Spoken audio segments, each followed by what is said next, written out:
Bonjour à tous et à toutes, c'est Julie, je vous souhaite la bienvenue si c'est la première fois que vous venez sur ma chaîne et je suis heureuse de vous retrouver si vous avez fait partie des habitués. Alors pour commencer, je tiens à vous souhaiter une très belle année 2026 et à vous souhaiter que elle vous permette de réaliser ce qui vous tient à cœur, ce que vous avez envie de pouvoir voir fructifier et grandir dans votre vie. Et on va parler de cette année, mais je vais surtout faire une vidéo ici qui va parler du premier trimestre 2026. Parce que, bon, si vous connaissez un petit peu ma chaîne, vous savez que depuis quelque temps, je ne fais plus de vidéos aussi régulières que je pouvais le faire auparavant. J'ai des obligations professionnelles et personnelles qui font que j'ai moins de temps à accorder à cette chaîne. Et je voulais faire une vidéo pour 2026 et pour plusieurs raisons, je n'ai pas voulu faire une vidéo sur l'année entière et je préfère faire une vidéo par trimestre parce que je trouve que, étant donné l'accélération des choses et aussi l'espèce de flottement qu'on peut ressentir de manière assez récurrente depuis quelque temps, c'est un peu difficile de se projeter assez loin dans le futur, je trouve, et que pour cette raison, j'ai préféré me focaliser sur un trimestre donc de janvier à mars 2026, et c'est de ce dont on va parler aujourd'hui. Alors si c'est la première fois que vous venez ici, je vous souhaite à nouveau la bienvenue, et puis je vous invite à aimer cette chaîne, à vous y abonner si elle vous parle, et puis en parler autour de vous bien sûr. Et tout de suite, on va pouvoir commencer avec cette année 2026 qui démarre vraiment très rapidement comme on va pouvoir le voir. Alors, je vais vous montrer quelques diapositives pour récapituler déjà les dates clés du premier trimestre 2026 et vous allez voir que pour un premier trimestre, il y en a déjà un bon paquet. Alors tout d'abord, on commence tout de suite sans perdre de temps avec le 3 janvier, direct. On voit que Chiron, justement, en bélier, repasse direct. Et que le même jour, on va avoir notre première pleine lune, et ce n'est pas une pleine lune anodine, puisque c'est la quatrième pleine lune d'affilée, qui soit une pleine lune qu'on appelle une super pleine lune. Alors qu'est-ce que ça veut dire? Ça veut simplement dire que dans sa course autour de la Terre, la pleine lune est au plus proche de la Terre, et que donc son influence, qui, si vous vivez près de la mer ou de l'océan, vous pouvez peut-être le voir plus facilement, son influence est plus forte, et notamment au niveau des marées. Mais évidemment, comme on le sait, hein, ça ne se résume pas au niveau des marées, ça va s'étendre aussi à tout ce qui va toucher eh bien, au vivant, à notre énergie émotionnelle hein, en particulier. Et donc il se peut que depuis quelques jours avant la fin de l'année 2025 et puis quelques jours après la pleine lune le 3 janvier, vous ayez une énergie émotive assez puissante, avec beaucoup d'émotions qui peuvent remonter à la surface. On va pouvoir en parler un petit peu plus tout à l'heure. Et vous voyez que tout de suite après, le 9 janvier, on trouve un événement qui est particulièrement intéressant puisqu'il ne se produit pas toutes les années, hein, c'est toutes les 2 ans et quelques, 2 ans et 2 mois en général, 2 ans et 3 mois, que se produit une conjonction entre Vénus et Mars. Donc on a quelque chose d'assez marquant tout de suite au début de l'année. Puis, 3 jours plus tard, le 12 janvier, Vénus va former un carré à Chiron. Et 2 jours plus tard, le 14, Mars va marquer un carré à Chiron. Donc on va avoir une énergie de guérison de la sphère émotionnelle qui va être assez marquée dès le départ de l'année. Le 27 janvier, Neptune rentre cette fois définitivement dans le signe du Bélier. On va en reparler, et il s'agit ici d'un nouveau cycle particulièrement marquant puisque Neptune fait le tour du zodiaque et donc fait un tour d'horizon complet, un tour évolutif complet autour du zodiaque en 165 ans. Donc il s'agit de quelque chose qu'on ne peut pas voir hein, au cours d'une seule incarnation humaine. Donc c'est particulièrement important. Le 5 février, Uranus va passer direct en taureau et on va en reparler aussi. Uranus va donc terminer à ce moment-là sa dernière rétrogradation dans le signe du taureau. Le 15 février, Saturne, à son tour, passe en bélier définitivement, initiant lui aussi un nouveau cycle autour du zodiaque. Bon, beaucoup plus court hein, pour Saturne, on est sur une trentaine d'années, mais tout de même, si on regarde ça euh, euh, en relation au temps d'une incarnation, eh bien 30 ans, c'est quand même un pan de vie assez important. Donc on a un nouveau cycle, un nouveau tome de notre vie, avec Saturne ici qui va passer en Bélier, qui va s'initier. Donc quelque chose à nouveau d'assez marquant. Le 17 février, 2 jours seulement après le passage de Saturne en Bélier, on va avoir la première éclipse de l'année, une éclipse solaire annulaire en Verseau. Et puis le 21 février, 4 jours après, on va enfin avoir cette conjonction Neptune-Saturne en Bélier qui va initier un nouveau cycle entre Saturne et Neptune. Et on va en reparler parce que c'est un point très important de l'année. Le 3 mars, on trouve une éclipse lunaire totale en Vierge. Donc encore un moment évolutif marquant pour ce premier trimestre. On voit que ça commence à être assez chargé hein, si on regarde. Le 8 mars, le jour hein, de la femme, on trouve Vénus qui est conjointe à Neptune. Le lendemain, elle est conjointe à Saturne. Donc elle commence un nouveau cycle à Neptune, puis un nouveau cycle à Saturne ces jours-là. Et puis le 12 mars, on va trouver Jupiter qui va être direct en Cancer. Donc pour lui, il va terminer sa rétrogradation en Cancer qui a duré assez longtemps. Puis on va voir qu'il ne va pas passer tout de suite dans le signe du Lion. Mais ça, on aura le temps d'en parler dans une autre vidéo. Voilà pour les moments marquants.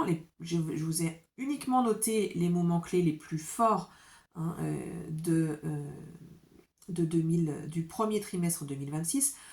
J'aurais pu faire beaucoup plus de diapositives que ça parce qu'il y a pas mal de choses, ça bouge assez rapidement. Alors évidemment, hein, je ne vais pas vous apprendre qu'il s'agit d'une année ici qui va aller très vite, on en a parlé précédemment. On va avoir également en énergétique chinoise une année qui se termine, une année du serpent qui se termine pour initier une nouvelle année du cheval de feu. Donc avec, comme on a pu le voir, ces planètes qui vont arriver en bélier, c'est cette nouvelle conjonction Neptune-Saturne qui va se passer en bélier, donc on a une énergie feu qui va être assez marquante. Et donc du coup, on voit qu'on a cette énergie très instinctive, très puissante aussi, et très rapide, qui commence à émerger dès le début de l'année. On sait également, j'imagine que je ne vous l'apprends pas, qu'on est en année 1 cette année, donc on a vraiment une idée de nouveau cycle. Et on va revenir justement sur ce point-là. Si vous regardez une carte, je vais vous mettre une carte du ciel à l'écran, eh bien, on se rend compte qu'on a énormément d'énergie qui sont sur des fins de cycle et débuts de cycle en ce début d'année. Il y a beaucoup de fins de cycle qui sont en train de se terminer, vraiment de se clore. On est au dernier moment. Alors, vous savez que les planètes tournent de manière anti-horaire autour de la roue du zodiaque, c'est-à-dire qu'elles tournent dans le sens inverse des aiguilles d'une montre.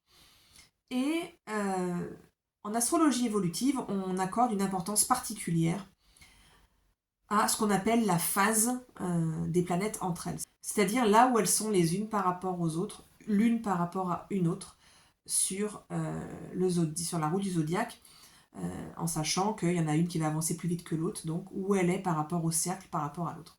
Et ça, c'est particulièrement important.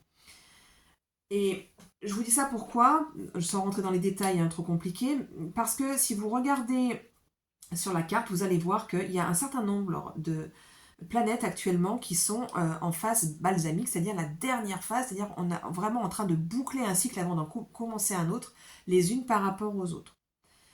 C'est-à-dire qu'elles sont sur le point de rejoindre la planète la plus lente. Donc pour le moment, au début de l'année, on a Vénus qui est balsamique par rapport à Mars, on a Mars qui est balsamique par rapport à Pluton, Vénus qui est balsamique par rapport à Pluton, le Soleil qui est balsamique par rapport à Pluton, Mercure qui est balsamique par rapport à Pluton. On a également Saturne qui est balsamique par rapport à Neptune. Et on a, par rapport encore une fois à cette histoire de clôturer un cycle, le fait que Neptune et Saturne sont pour le moment encore à la fin du signe des poissons, c'est-à-dire le dernier signe du zodiaque, donc en train de fermer aussi un cycle complet autour du zodiaque, qui leur prend beaucoup d'années, comme je l'ai dit en introduction. Donc on a vraiment cette idée-là de fin de cycle. On a vraiment une énergie au début de l'année, là où on est en train de finir de boucler des boucles. Et donc par rapport à toutes les planètes dont je viens de vous parler, et encore une autre dont je n'ai pas encore beaucoup parlé et qui est Uranus. Uranus dont je vous ai dit tout à l'heure qu'il était encore rétrograde actuellement dans le signe du Taureau. Et c'est sa dernière rétrogradation. Et Uranus est ici en train de finir un cycle de 7 ans dans le signe du Taureau. Il y est entré au printemps 2019 et puis donc il va quitter le Taureau fin avril 2026. Et ça veut dire quoi? Ça veut dire qu'ici, Uranus, il nous a demandé, il vient chercher la libération, l'émancipation de manière générale, et ici par rapport au thème taurien, c'est-à-dire lesquels? L'énergie du taureau, c'est l'énergie qui va nous ramener par rapport à des questions autour des ressources matérielles et aussi de nos ressources à nous. La question de savoir est-ce que nous pouvons être notre propre ressource, c'est-à-dire est-ce que nous pouvons être dans une relation d'auto-soutien par rapport à nous-mêmes.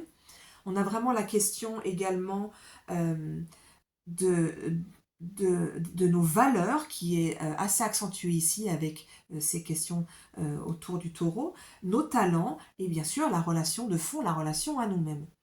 Donc, il se peut que vous soyez depuis quelques mois, avec cette dernière rétrogradation d'Uranus dans ce signe-là, en train de vraiment boucler un chapitre, un pan de votre vie de 7 ans. Si vous réfléchissez à 2019, quelles sont autour de ces questions-là des choses qui ont pu bouger, qui ont pu être vraiment mises dans la machine à laver ou qui ont pu s'effondrer complètement tout à coup pour être remises en question totalement avec Uranus pendant ces dernières années de manière individuelle. Au niveau collectif, on a évidemment ici avec le taureau et la question des ressources naturelles, une question autour de l'environnement. Comment est-ce qu'on exploite et qu'on surexploite nos ressources naturelles? Le terme d'exploitation qui est utilisé dans le langage courant pour parler des ressources naturelles est, si vous regardez juste en termes de langage, une aberration totale. On ne peut pas exploiter la nature. Enfin, si vous regardez la terminologie, ça, il y a quelque chose qui ne fonctionne pas et qui aurait dû être davantage source de déclic, qu'il a été, hein, certes, pendant ces 7 ans.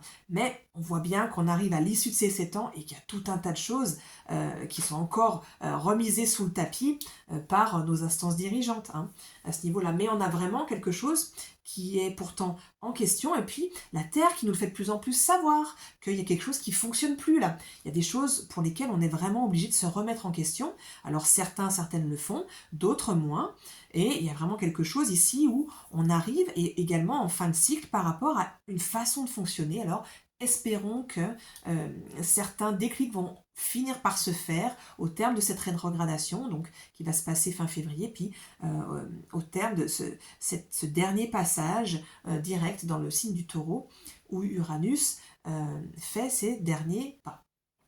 Alors parlons maintenant de Vénus et de Mars, puisque on a vraiment cet aspect important ici de leur nouveau cycle qui va donc s'initier dès la première moitié du mois de janvier. Et c'est un cycle donc de 2 ans entre Vénus et Mars qui vient nous parler évidemment de la dynamique relationnelle à nous-mêmes, hein, puisque Vénus est un archétype qui régit 2 signes, le signe du taureau qui va nous parler plutôt de la relation à nous-mêmes et nos propres ressources et notre façon d'être par rapport à nous-mêmes. Et puis son deuxième versant est le versant balance qui est le versant de la relation à l'autre. Et avec Mars, bien sûr, on va parler des deux. On va parler de la relation à nous-mêmes et puis de la relation à l'autre qui, de toute façon, hein, s'interpénètrent et puis se font écho, c'est évident. On a quelque chose ici où peut-être que vous pouvez sentir depuis quelques semaines, peut-être depuis le mois de novembre, quelque chose où il y a des boucles relationnelles qui sont en train de se boucler là. Il y a des choses qui peuvent être vraiment revenues sur le tapis où il y a des façons de relationner avec soi-même et il y a des façons de relationner avec d'autres personnes, des dynamiques relationnelles qui ont pu revenir sur le tapis de manière à nous mettre en lumière ce qui ne peut plus être, ce qu'on ne veut plus expérimenter dans nos vies, dans la façon dont on a, nous, d'être par rapport à nous-mêmes et d'être au monde, et puis d'être par rapport aux autres.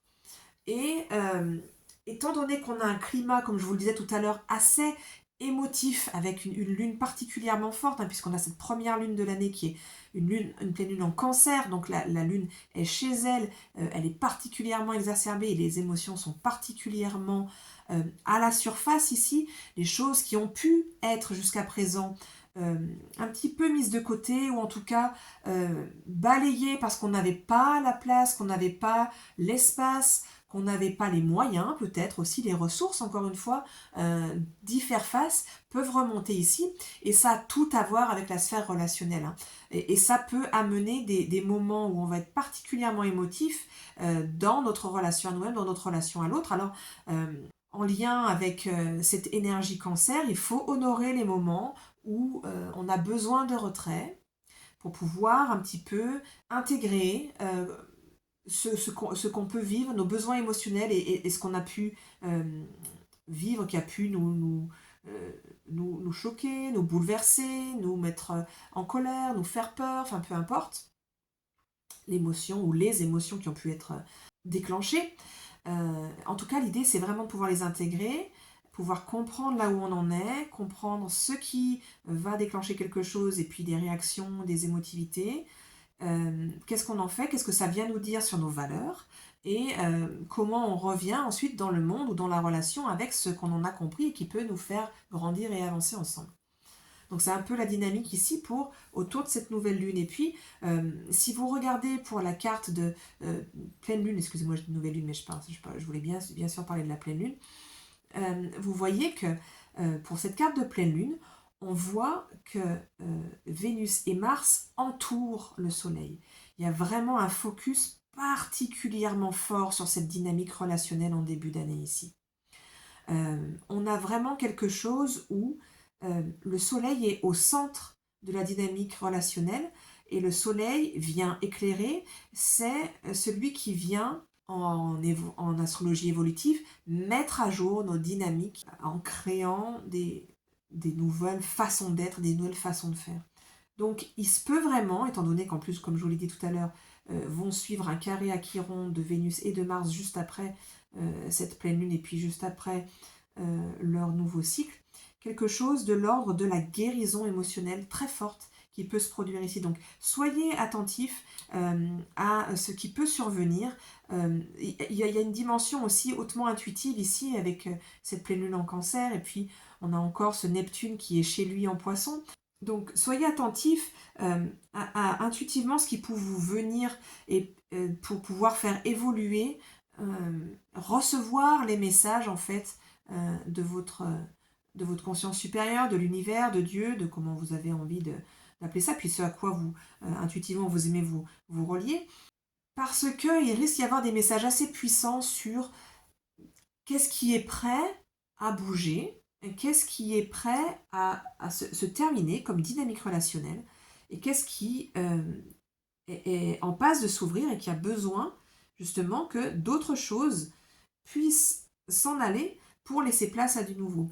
Alors, ça peut signifier bien sûr la fin de certaines relations, quelle que soit leur nature. Ça peut signifier aussi qu'il y a un besoin fort de changement de dynamique dans la relation, ce qui est possible uniquement bien sûr si les deux personnes concernées ont la volonté, hein, et là je parle de Mars qui est très, très présent et très fort, hein, cette question de volonté d'évolution, de faire évoluer la dynamique évolutive en se faisant évoluer soi-même, évidemment, ça va toujours dans ce sens-là. Et pour ça, il y a certainement besoin de communication et de choses qui ont besoin d'être communiquées différemment. Et là, je reviens sur cette idée que Mercure est balsamique à Vénus et à Mars, et donc elle a cette dynamique émotionnelle. Donc il y a des choses certainement dans la communication, dans la relation, qui ont besoin d'évoluer aussi. Et on risque d'avoir des illuminations comme ça, intuitives par rapport à tout ça. Alors pour pouvoir recevoir ces messages intuitifs, il y a besoin de faire de la place. Et ça va être une grande dynamique de l'année, c'est-à-dire que, comme je l'ai mentionné, et puis vous le sentez certainement, il y a une accélération phénoménale qui va ne faire que augmenter pendant cette année. Et encore plus lorsque Uranus sera repassé en Gémeaux, qui reformera plus exactement son trigone à Pluton, qui est actuellement en Verseau, qui est régi par Uranus. Et donc là, on va sentir une énorme accélération jusqu'à ce que ce trigone se défasse un peu à l'automne. Et on va avoir quelque chose qui va nous demander beaucoup d'énergie mentale et probablement dans de multiples directions à la fois. Donc encore une fois, il va y avoir vraiment besoin d'être capable de se recanaliser, de se recentrer et de s'ancrer. Et ça va être particulièrement important dans ces années à venir, cette année en particulier, puisqu'on risque de pouvoir avoir tout un tas de nouvelles pistes quand toutes ces planètes vont passer dans une nouvelle phase, donc initier un nouveau cycle les unes par rapport aux autres. Il va y avoir quelque chose de l'ordre de la réactualisation au niveau évolutif sur tout un tas de pans de vie de la vie de tout un chacun, puis au niveau du collectif aussi dans d'autres dimensions. Et donc du coup on risque d'être interpellé, attiré dans de multiples pistes. Et pour pas se perdre là-dedans, il va vraiment falloir être capable de mettre en place concrètement, quotidiennement, des choses qu'on a pu travailler précédemment quand on avait plus d'énergie terre et plus d'énergie eau, donc des énergies qui étaient plus lentes. Et il va falloir mettre en pratique vraiment tout ça pour pouvoir ne pas se perdre dans tout ce qui va pouvoir nous attirer à droite et à gauche et aussi tout ce qui va nous solliciter notre attention, puisque en termes de rapidité de la communication, de l'information, tout va être décuplé en 2026 et il va falloir faire attention à savoir où est-ce qu'on accorde son attention, parce que sinon on risque un burn-out mental assez facilement cette année-là. À partir de cette année-là, ça va continuer, mais en particulier cette année, qui va être très très puissante.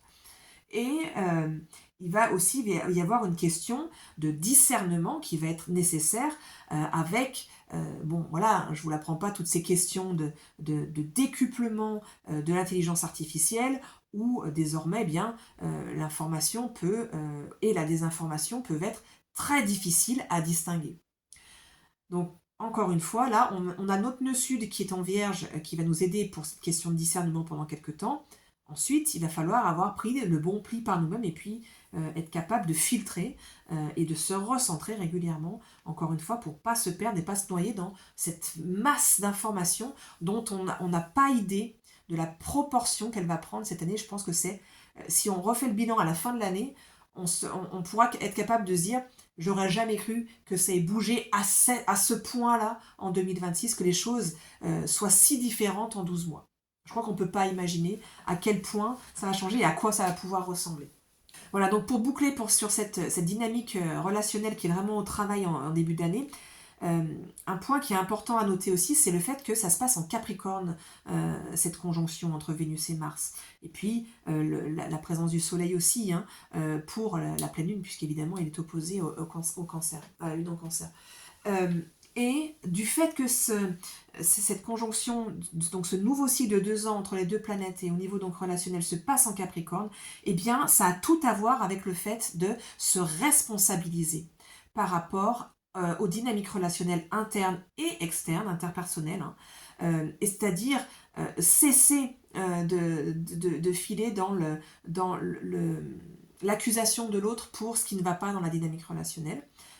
Prendre sa part de responsabilité, l'assumer et mettre soi-même en place les outils pour aller vers les buts, ce qu'on vise en termes de relations avec nous-mêmes et avec les autres. En Capricorne, c'est bien ça, c'est nous qui nous prenons en charge, qui nous prenons en main pour aller et accomplir et atteindre les buts que nous fixons nous-mêmes. Donc puisqu'on est dans la dynamique relationnelle, on voit vraiment qu'est-ce qui nous est demandé. Et ici, c'est vraiment les efforts qui vont nous être demandés à nous de mettre en place si on veut vraiment que nos dynamiques relationnelles évoluent. Si on ne fait pas ces efforts-là, bien on risque d'être continué pendant 2 ans à être brinque-ballé dans des dynamiques relationnelles qui ne vont pas nous convenir. Mais quelque part, on ne pourra pas blâmer l'autre. C'est à nous de nous prendre en charge et c'est à nous de faire le nécessaire pour faire évoluer les choses dans le sens qui nous convient ou en tout cas vers lequel on tend. Alors évidemment, hein, comme je disais tout à l'heure, ça demande 2 personnes pour qu'une relation évolue, mais ici, le focus, il est fait sur le Capricorne. Donc il est fait sur ce que nous pouvons faire dans nos propres dynamiques relationnelles pour construire le nouveau chemin.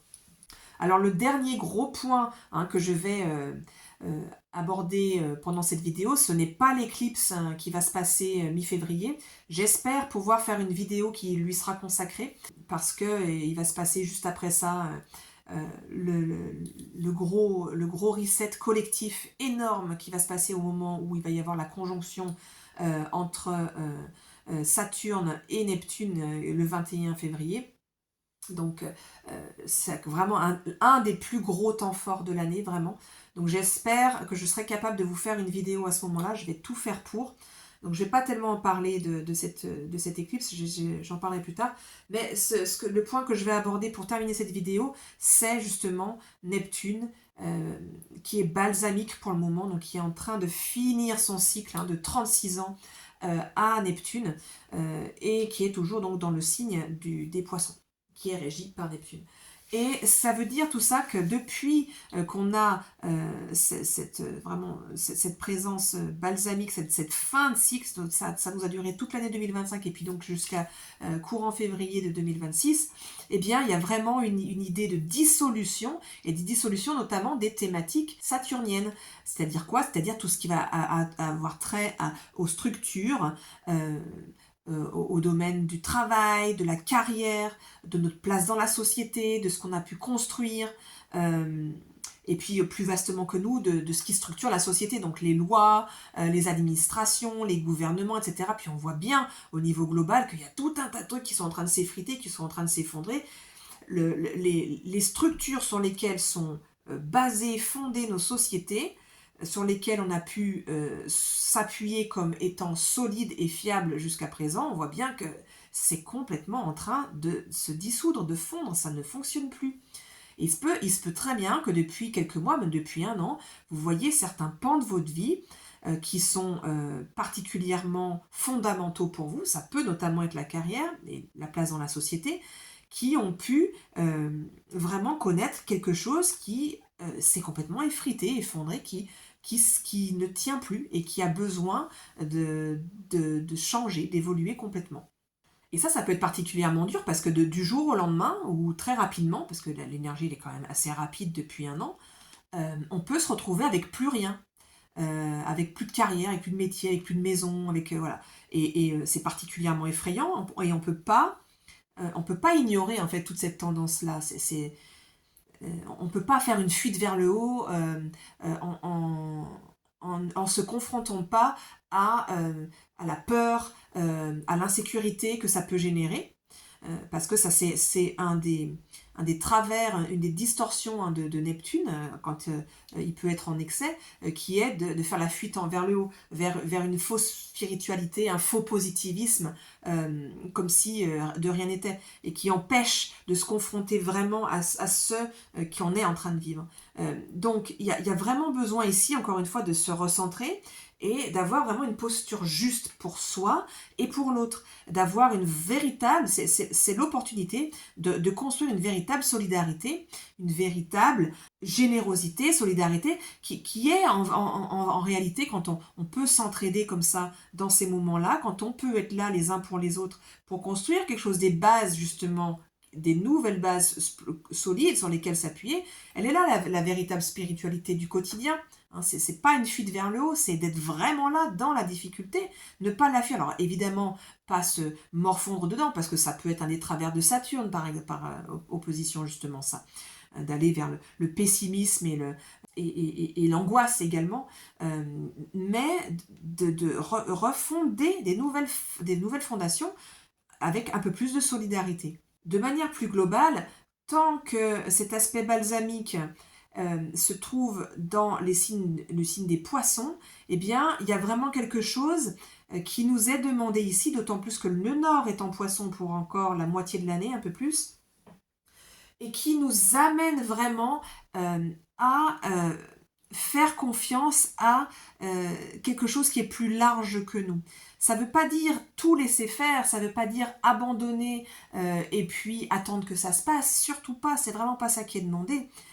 Mais c'est vraiment arriver aussi à accepter nos circonstances, arriver à accepter notre chemin et là où on en est sur notre chemin, et faire confiance qu'il y a quelque chose de plus vaste que nous, plus grand que nous, qui régit tout ça et qui a une raison pour tout ça. Et peut-être que cette raison, on la verra plus tard dans notre vie et peut-être qu'on la verra même au-delà. On la verra peut-être pas au cours de cette vie-là. Et ça peut être parfois difficile à accepter. Parce que, et à raison, parce que ça ne veut pas dire que pour autant pendant ce temps dans notre vie on n'a pas d'autres choses à régler et que c'est pas difficile et confrontant, au contraire, mais il y a quelque chose du faire confiance aussi qui est là et qui est à distinguer du positivisme toxique qui est en train de nier ce qui est en train de se passer. Elle a la distinction. C'est ah non non non, ça n'existe pas, ce qui va pas n'existe pas, moi je suis dans la lumière et tout est beau et tout est juste, par opposition à je suis en pleine conscience de là où j'en suis et de mes limites et de ce que c'est loin de ce que j'avais imaginé et ce que c'est loin de l'idéal que je m'étais fixé ou du projet que j'avais. Je m'étais vraiment dit que là où j'en serais à ce stade-là de ma vie. Et que mes circonstances, elles sont pas drôles, elles sont dures, et que je suis déçue. Et que malgré ça, je sais que moi, ce que je décide et ce que je vois et ce que je perçois, c'est qu'une toute petite part du grand plan, du grand tout. Avec ce que je peux voir avec ma conscience et même avec mon subconscient, c'est qu'une toute petite part.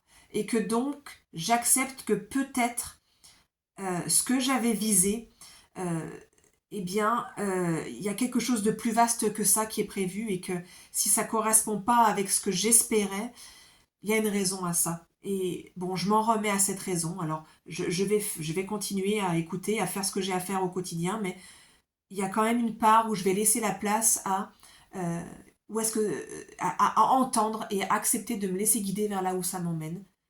Pour vous donner un exemple très concret, moi pour le moment, j'ai pas le temps beaucoup d'attribuer du temps à l'astrologie.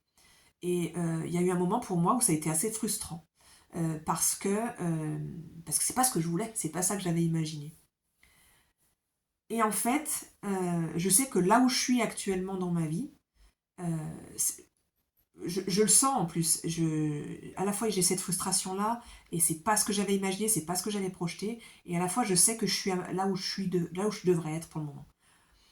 Et que l'astrologie c'est pas le centre.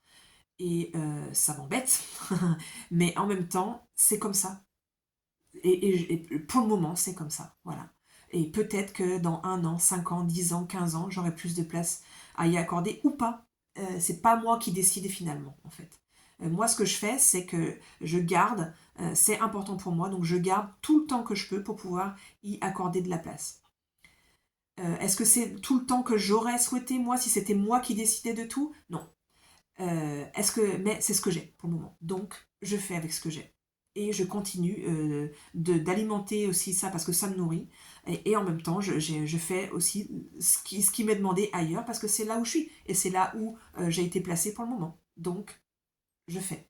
Voilà. Voilà pour vous donner un exemple concret. Je termine cette vidéo en revenant simplement rapidement sur cette nouvelle conjonction qui va vraiment être un grand reset collectif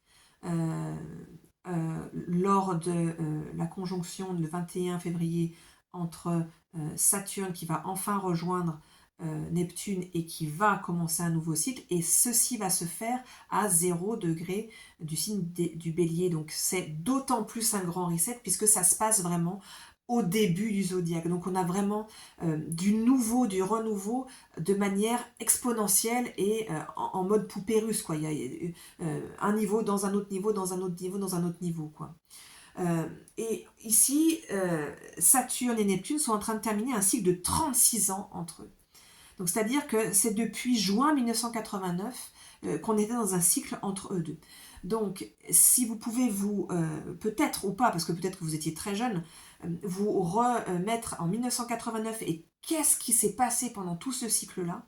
Et là, on va vraiment avoir un nouveau cycle qui nous emmène, si nous sommes toujours là d'ici là, ça ne nous appartient pas, jusqu'en 2061. Et il y a un nouveau cycle donc, qui s'ouvre en termes de comment on va envisager le collectif, comment on envisage nos idéaux, nos quêtes de sens et nos buts de vie. Il y a vraiment quelque chose à ce niveau-là qui va recommencer avec quelque chose de vraiment extrêmement spontané, avec vraiment une idée de renaissance, de vraiment quelque chose de très puissant, puisque ça se passe au tout début du cycle du signe du bélier. Donc il y a vraiment une potentialité dans ce début d'année de 2026 à renaître, à avoir une renaissance, à avoir des nouveaux cycles, à avoir vraiment des boucles qui finissent de se boucler dans tout un tas de domaines de nos vies, et vraiment des nouveaux chemins qui s'ouvrent, et avec des nouveaux programmes, des nouveaux schémas de fonctionnement, vraiment qui vont gagner en intensité de réalisation, mais pour lesquels il va falloir qu'on mette les choses en place.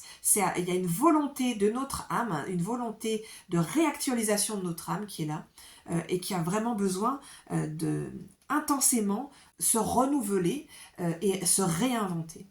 Et je vous souhaite pour cette nouvelle année de trouver les voies qui vont pouvoir faire que de manière inspirante, vous réussissiez à vous renouveler, à ouvrir des nouvelles voies résolument nouvelles, des choses, des nouveaux objectifs, des nouvelles quêtes qui vont vous permettre de franchir ce seuil. On est sur un seuil là. Il y a vraiment quelque chose où on a une potentialité d'aller vers quelque chose de radicalement nouveau.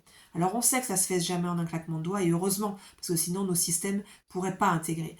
Mais il y a vraiment quelque chose, une accélération ici, et une volonté de nous ouvrir des nouvelles portes. Alors ouvrons-nous à peut-être des possibilités qu'on n'avait pas envisagées auparavant.